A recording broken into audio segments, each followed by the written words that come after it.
ang patid sa ating madalang pagkilibong na ito, sama natin sa ating panalangin, hamari pasalamat at tatatanging kaibigan, Dina Anita Capote at pamilya, mga mananampalataya ng Barangay Pagtanamba sa Bustos, Bulacan, Edwin at Josie Lazaro, Elma Laguador at pamilya, Aurora Silugan at pamilya, Nante at Marisa de la Cruz at pamilya, Michelle Esteban at pamilya, Lourdes Hilario at pamilya, June at Soli de Rosario at pamilya, Christopher at Janet Lo at pamilya, Jean Silugan at pamilya, Noel at Jenny Galvez at pamilya, Dr. Marat Marie Tolentino at pamilya, Dr. Abitsaida Badaga at pamilya, Kelvin Maximo at pamilya, Marieta Quirol at pamilya, Rosalinda Mendoza at pamilya, Celia San Felipe at pamilya, Edgardo at Aida Cunanan at pamilya, Renet David de Leon at pamilya, Aida F. Resurrection at pamilya, Alicia Arcega Villacrucis at pamilya, Sally Celine Dominic Nicolas, Tony at Evelyn Salazar at pamilya, Bila Diboram at pamilya, Janet E. Pascual at pamilya, KD ng ADB Community, Antonio Victoria Sanchez at pamilya, Bishop Dennis Villarojo, Reverend Father Piro Pexuri, Cesar Lolita Nicolas at pamilya, para sa kaligtasan nina August Caiton at pamilya, Eli Flores at pamilya, Pamilya Hermar at Tudanan, Victor at Dina MC at pamilya, Dina Saavedra at pamilya, Jolie at Diana Marfil at pamilya, George at Vincula at pamilya, Architect Bernard at Eddie de Guzman, Adriano Sanchez at pamilya, Camila Lazaro Aquino at pamilya, Pining Villanueva at pamilya, Erwin at Suset Gonzales at pamilya, Arman at Lily Isma at pamilya, Rowena Villeno at pamilya, Jen Tamani at pamilya, Josie Brillantes at pamilya, June at Doris Pinahera at pamilya, Pedro Morales at pamilya, Gaspar at Susan Lumane at pamilya, Denise G. Budag at pamilya, Amy Ferry Di Manalo at pamilya, G. Madjona Rindel, Emelita de la Cruz at pamilya, Reynante A. Labaw at pamilya, Ivy Lorraine at pamilya, Gigi Bautista Alejandro at pamilya, Yvette Barrera at pamilya, Dr. Onaisa Katrina Morera at pamilya, Maria G. Ada, Dr. Ken Adap at pamilya, Jaime at Jovian Cruz, Dr. Chester Calapis, Dr. Alan Yvonne Guevara at pamilya, Dr. Caroline Enriquez at pamilya, mga doktor at medical staff ng Our Lady of Fatima Hospital sa Valenzuela City, San Pelino Hospital sa Bustos, Amang Rodriguez Memorial Medical Center sa Marikina City, Region 2 Trauma and Medical Center sa Maybong, Nueva Vizcaya, mga doktor at medical staff ng Trujillo Hospital, Skyline Hospital at Quality Hospital, at ng lahat ng mga frontliners sa pagsugpo sa pagkalat ng salot na COVID-19, gaya ng iba pang mga doktor at healthcare providers, mga pulis at sundalo, mga business leaders at workers, at mga kawani ng pamahalang nasyonal at lokal, lalo na ng lungsod ng San Jose del Monte.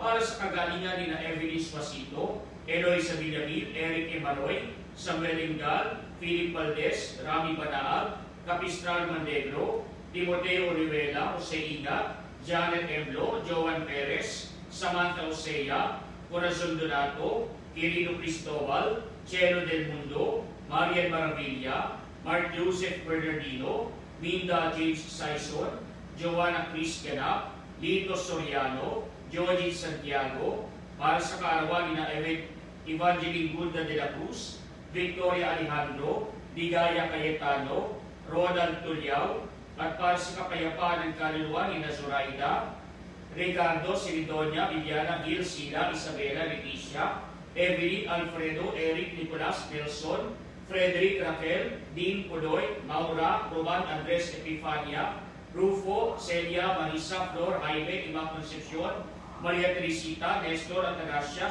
Susana, Protasio, Domingo, Maximina, Alejandro, Enriqueta, Brian Angelo, Maricel, Jose, Filora, Pedro, Felisa, Lucina, Justin, Roy, Bonita, Sofia, Alejandro, Roderick, Felino, Romeo, Domingo, Rosa, Jocelyn, Daisy, Romel, Marlene, Agustin, Felicidad, Magdalena, Jose Pipito, Maria, Ricardo, Jose, Mark, Wilfredo, lahat ng mga kaluluwa sa purgatorio, at hindi na mga namayapang mga lektor ng Diocese ng Malolos at mga doktor at frontliners at mga naging biktima ng salot na COVID-19. Sa ngala ng Ama at ng Anak at ng Espiritu Santo. Amen. Sumainyo ang Panginoon. At sumainyo din. Mga kapatid, tinipon tayo bilang kanig ng ng Diyos, kaya lumulog tayo sa mawaing Panginoon na nagpapatawad sa atin ng lubos. Sinugong tagapagpagaling sa mga nagsisisi, Panginoon, kaawaan kami. Panginoon, kaawaan mo kami. Dumating na tagapaganyayang ang mga salaring magsisi, Kristo, kaawaan mo kami. Kristo, kaawaan mo kami. Nakaluglo ka sa kanan ng Diyos, Ama, paring pamagitan kami, Panginoon, kaawaan kami. Panginoon, kaawaan mo kami. Kaawaan tayo ng makapangyarihang Diyos, patawarin sa ating mga kasalanan, at patnubayan tayo sa buhay na walang hanggan. Amen. Manalangin tayo. Ama naming makapangyarihan, ang iyong pag-ingap ay di nagkukulang sa iyong pagsubaybay sa tanan. Inilulog namin iyong pawiin ang tanang mga pipinsanas sa amin at ginawang panatilihin ang pakikinabangan namin walang baliw. Sa pamamagitan ng Kristo, kasama ng Espiritu Santo, magpasawalang hanggan. Amen.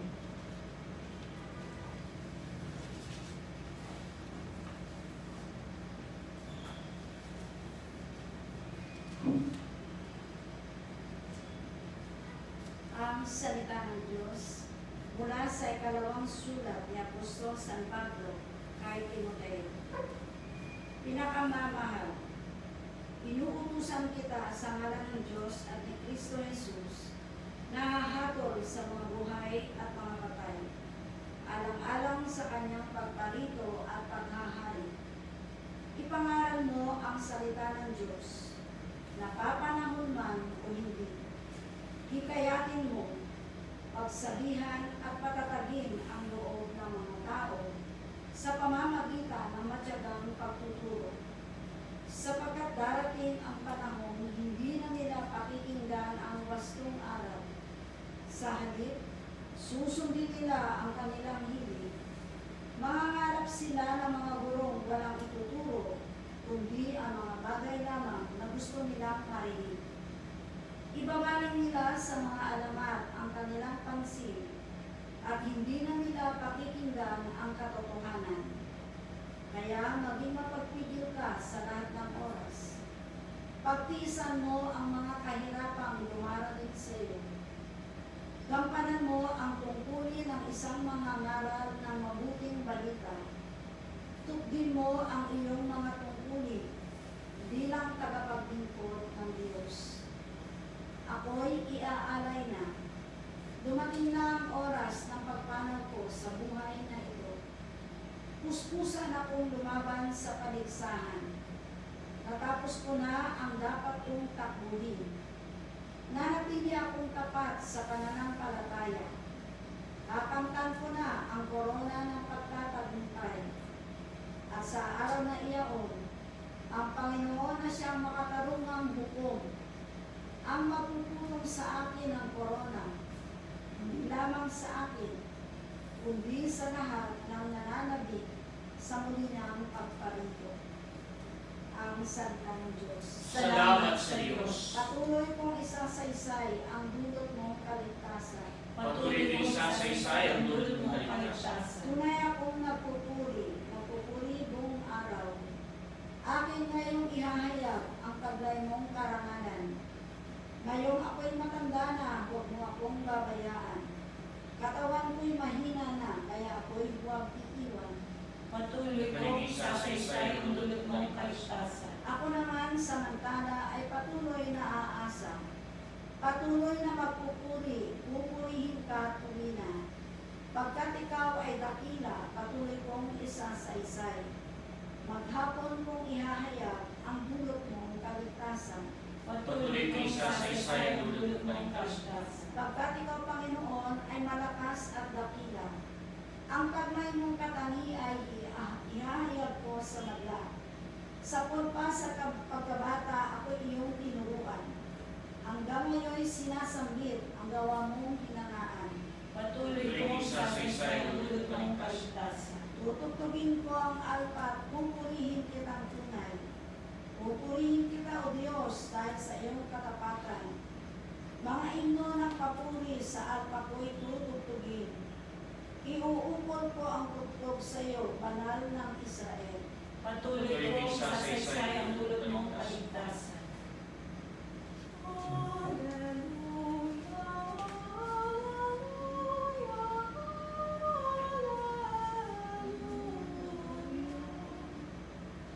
Sumainyo ang Panginoon. At sumayo rin. Ang mabuting balita ng Panginoon ayon kay San Marcos. Papuri sa iyo, Panginoon.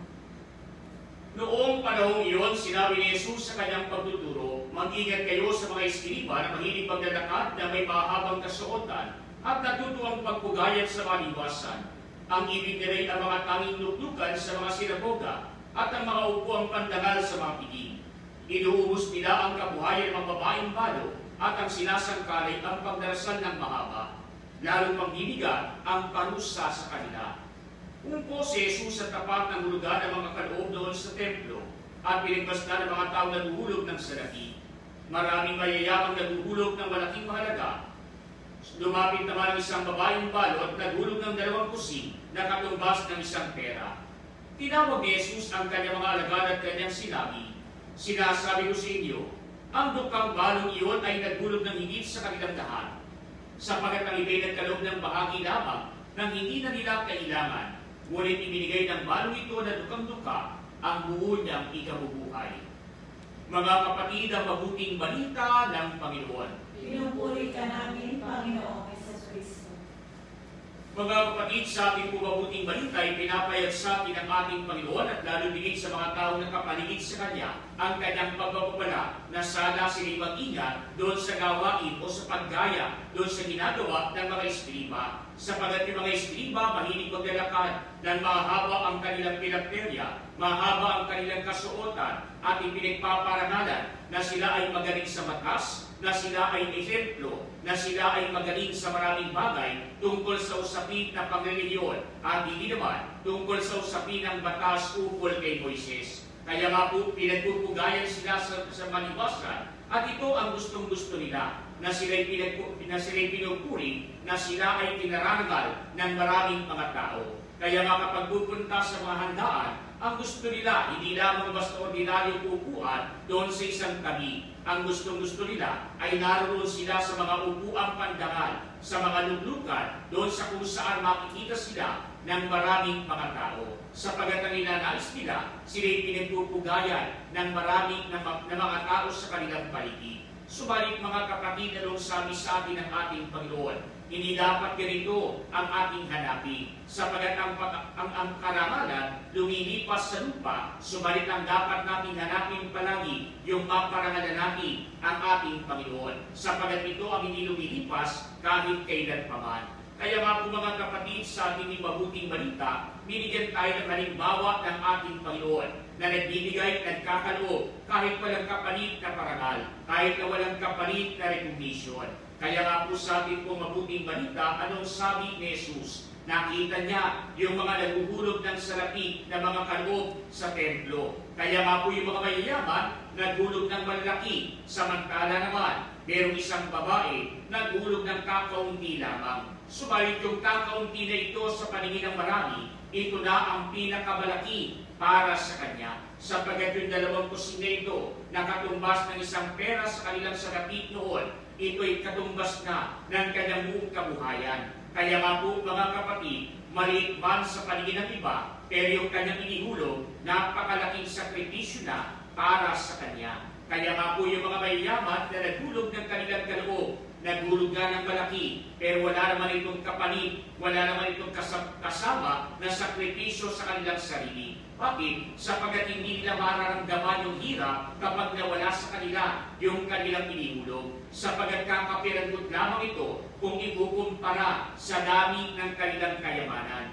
Kaya nga po hindi sila masasaktan, hindi sila magkukulang kahit ihulog pa nila yung kanilang inihulog na kaloob doon sa loob ng templo. Kaya nga po mga kapatid, anong sabi ni Mother Teresa, pag tayo ay nagbibigay, give until it hurts. At ito ang naranasan ng babaeng balo. Binigay niya yung kanyang ipagkakaloob, ibinigay niya kahit ang maliit sa paningin ng marami, pero ibinigay niya yung pinaka-the best, ibinigay niya yung lahat-lahat para sa kanya. Kaya nga po napakalaking sakripisyo, napakalaki na paghahandog para sa Kanya yung Kanyang ginawa. At ito ay hindi lingid sa mata ng ating Panginoon, sapagat alam ng Panginoon ang nilalaman ng puso ng bawat isa.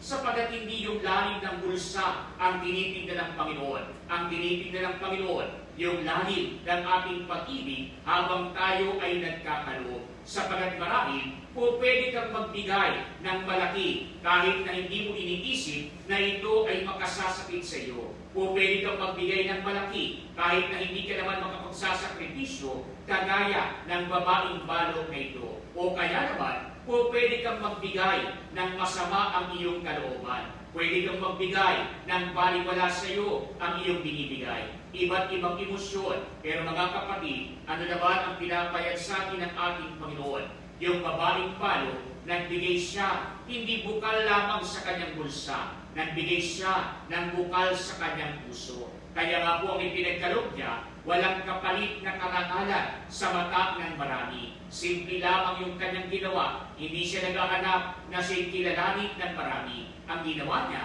siya'y nagbigay ng pusa para sa ating Panginoon ng kanyang buong makakayanan. Kaya nga po mga kapatid, ito rin ang panawagan sa atin. Hindi yung karangalan sa lupa ang dapat lamang natin na pangarapin. Ang pangarapin natin palagi ay yung maparangalan natin ng ating Panginoon nang sa gayon kapag tayo naman ay sumapit sa kanyang tahanan, sa ating ding tahanan, sa kanyang kaharian, tayo naman ang parangalan ng ating Panginoon.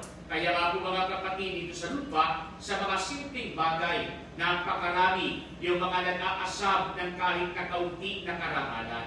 Kaya pansinin po ninyo mga kapatid, no? May mga pagkakataon, doon na lamang po sa upuan pagdating sa simbahan, napakaraming naghahangad ng karangalan. Kaya nga po yung iba kapag halimbawa, papasok sa simbahan, yung mga ibang mga maninimba, yung ibang mga mananampalataya, kapag naunahan mo doon sa pwesto niya, sapagat late siya, ano ang gagawin ng ibang maninimba? Nagagalit, pinapaalis yung nasa upuan. Bakit? Sapagat para bagang dahil lagi siyang nagsisimba, dahil lagi siyang doon pumupwesto, ay akala mo, nabili na niya yung bangko na iyon. Akala mo, ay talaga namang sa kanya na yung lugar na iyon. Bakit? Sapagat ang gusto niya, mas malapit sa altar, mas maraming nakakakita. Kaya nga po hindi dapat ganoon yung ating pangarapin. Kaya nga po hindi lamang karangalang panlupa, kundi karangalan na dapat ay sa langit ang ating hanapin. Kaya hindi po naman mga kapatid, pansinin po ninyo,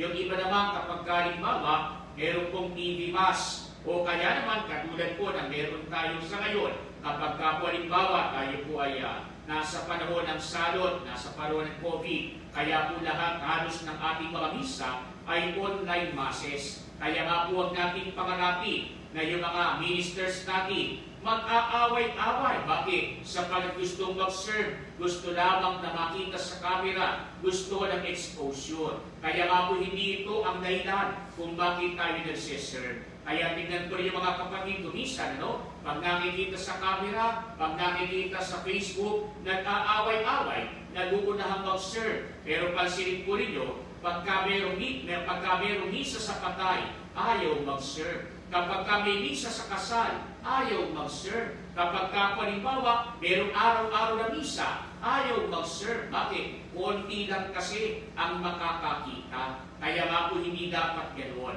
Ang pangarapin natin, nagsiserve tayo, hindi dahil sa karangalan na ibibigay sa atin ng mga tao.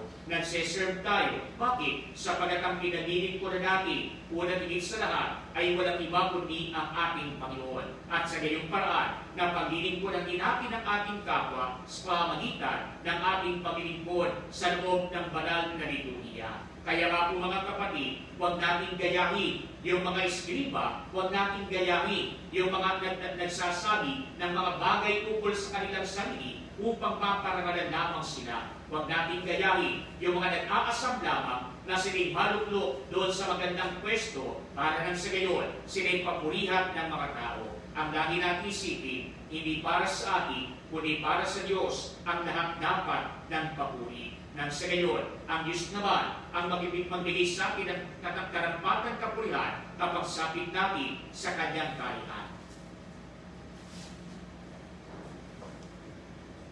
Mga kapatid, mayroon tayong iisang ama sa lahat at iisang guro ang kanyang bugtong na anak. Dumulog tayo sa ating Ama para sa lahat ng kanyang mga anak sa mundo. Sa bawat pananita ng ating po'y tutugon, Ama ng mga dukha, pakinggan mo ang aming panalangin. Ama ng mga dukha, pakinggan mo ang aming panalangin. Ang mga tumatanggap ng sakramento ng orden para sa banal na paglilingkod, naway maging tapat at totoo sa kanilang pagtatalaga ng sarili sa Diyos at sa simbahan. Manalangin tayo sa Panginoon. Ama ng mga dukha, pakinggan mo ang aming panalangin. Ang mga naglilingkod sa bayan, naway maibigay ang mabuti at magaling na serbisyo sa tao at hindi unahin at paglingkuran ang kanilang sariling kapakanan. Manalangin tayo sa Panginoon. Ama ng mga dukha, pakinggan mo ang aming panalangin. Ang kababaang loob ni Kristo, naway pumigil at pagpasuko sa kapalaluan at pagpupunwari ng mga taong may matayog na pagtingin sa sarili. Manalangin tayo sa Panginoon. Ama ng mga dukha, pakinggan mo ang aming panalangin. Tayo naway tumanggap ng banal na pagbubunyag bilang mensahe ng Diyos sa bisa ng kanyang kapangyarihan at hindi ayon sa kaisipan lamang ng tao. Manalangin tayo sa Panginoon. Ama ng mga dukha, pakinggan mo ang aming panalangin. Ang mga yumao, naway makatagpo ng kapayapaan sa muling na buhay na tagapagligtas. Manalangin tayo sa Panginoon. Ama ng mga dukha, pakinggan mo ang aming panalangin. Diyos at Ama ng lahat ng sangkatauhan, itinataas namin sa iyo ang mga panalangin ng mga sumasampalataya sa iyo, gayon din ang mga hindi pa nakaririnig ng iyong banal na ngalan. Inihiling namin ito sa pamamagitan ni Kristong aming Panginoon. Amen.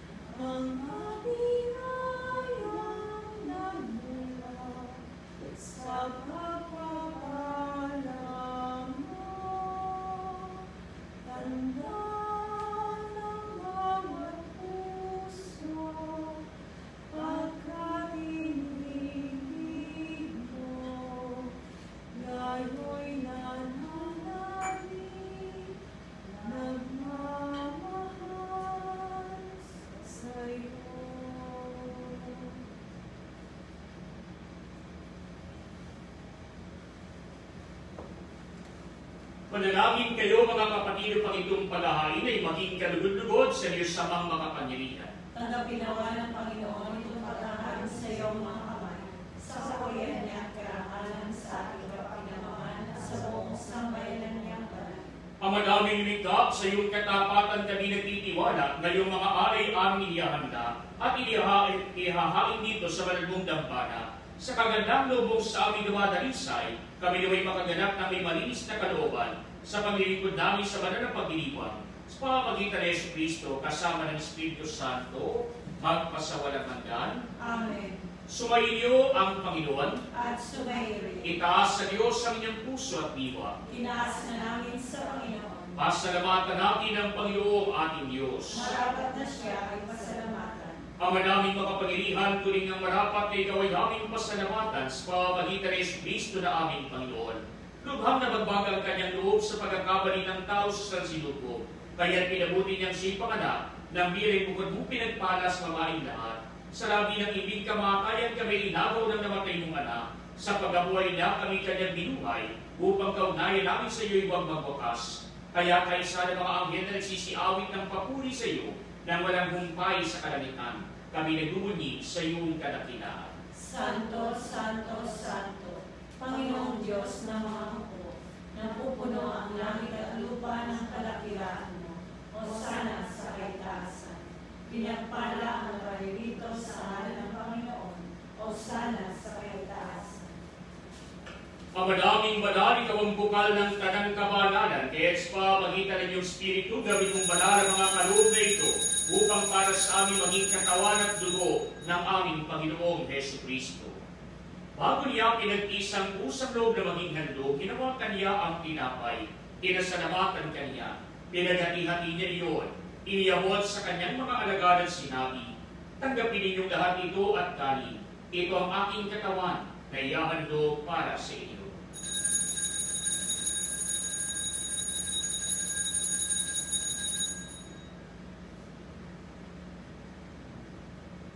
Ngayong ginawa noong matapos ang hapunan, hinawakan niya ang kalis, muli kaniyang pinasalamatan.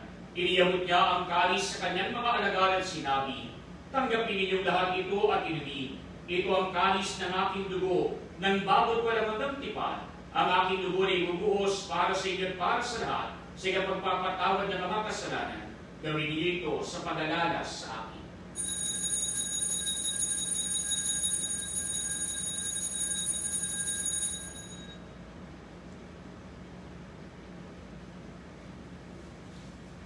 Mga kapatid, ang misteryo ng ating pananampalataya.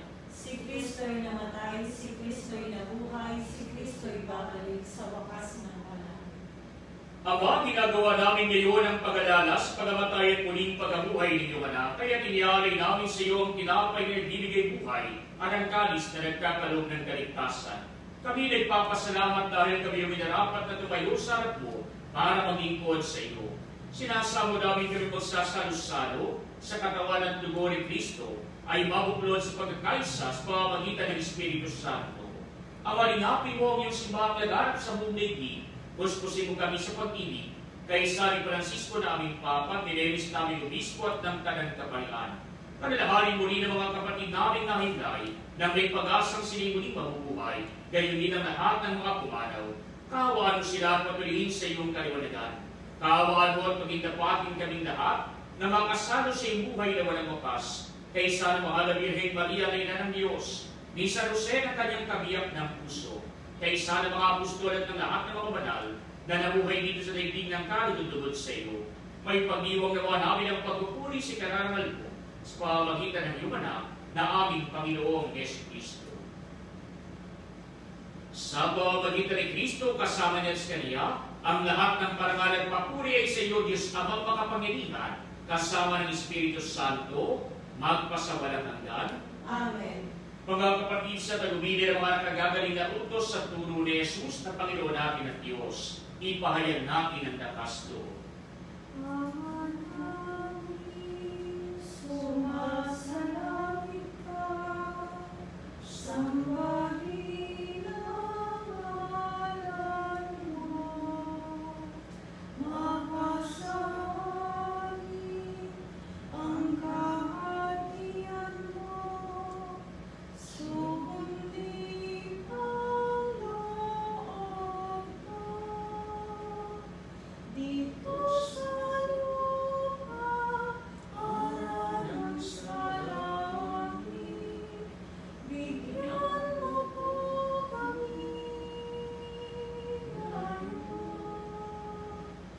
ng aming kakain sa araw at pagtawarin mo kami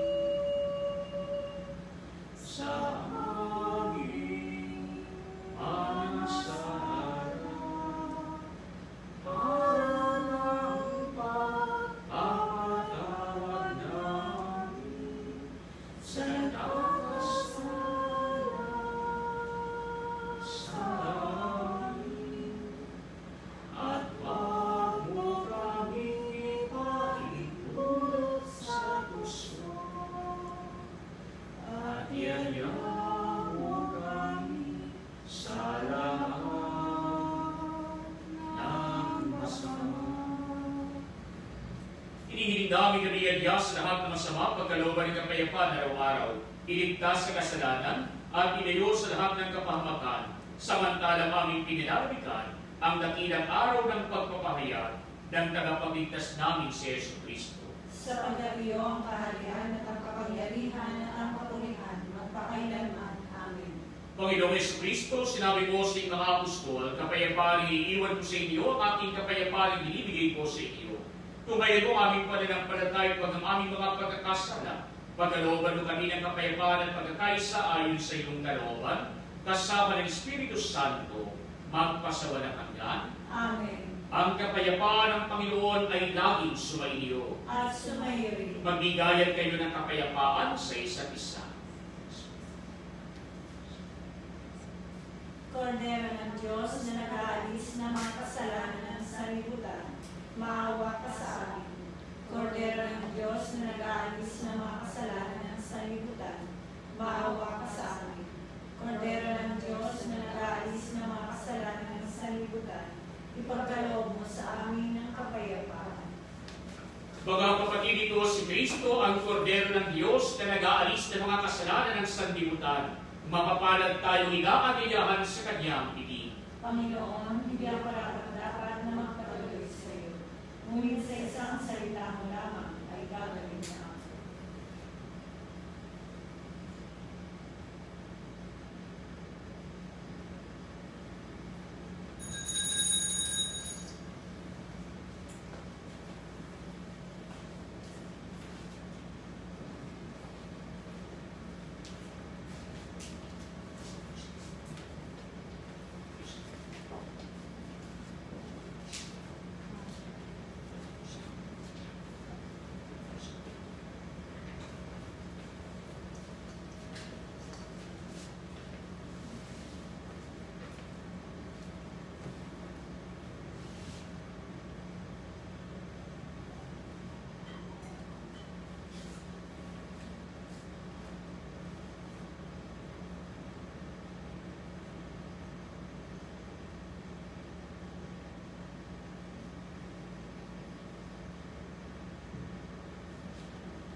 Oratio Imperata, kaugnay ng COVID-19.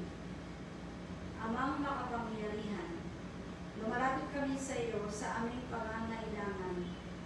Ingatan mo kami laban sa COVID-19 na lumalaganap sa kasalukuyan at nagiging sanhi ng kamatayan. Tulungan mo ang mga nagsisipag-aral sa kalikasan at pinagmumula ng salot na ito at kung paano masusugpo ang paglaganap ng sakit na dulot nito. Gabayan mo ang mga kamay at isipan ng mga eksperto sa medisina nang mapaglingkuran nila na may puso at kakayahan ang mga may karamdaman at sa mga sangay ng pamahalaan at mga pribadong ahensya na makatagpo ng lunas at solusyon sa salot na ito. Isinasamo namin ang mga dinapuan ng sakit na ito ay mabalik sa kalusugan sa madaling panahon. Umilos nawa kami sa ikabubuti ng lahat at matulungan ang lahat ng nangangailangan. Inihiling namin ito sa pamamagitan ni Jesucristo, kasama ng Espiritu Santo, magpasawalang hanggan. Amen. Maria, takbuhan ng mga Kristiyano. Panalangin mo kami. San Rafael Arcangel, Panalangin mo kami. San Roque, Panalangin mo kami. San Lorenzo Luis, Panalangin mo kami. San Pedro Calungsod, Panalangin mo kami. San Pedro Apostol, Panalangin mo kami.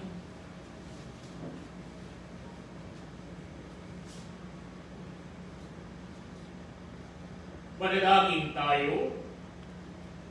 Ang madaming mapagmahal ang pagganap sa iyong pamimigay kagalingan ay pumawi naman sa aming mga nagawang pagsuway at magdulot nawa ng iyong mga kinalulugdan. Sa pamamagitan ni Jesucristo kasama ng Espiritu Santo, magpasawalang hanggan. Amen. Sumainyo ang Panginoon At sumayo rin. at pagpalain kayo ng mga pangyarihang Diyos, Ama at Anak at Espiritu Santo. Amen. Humayo kayo sa kapayapaan ni Kristo. Salamat sa Diyos. Mulha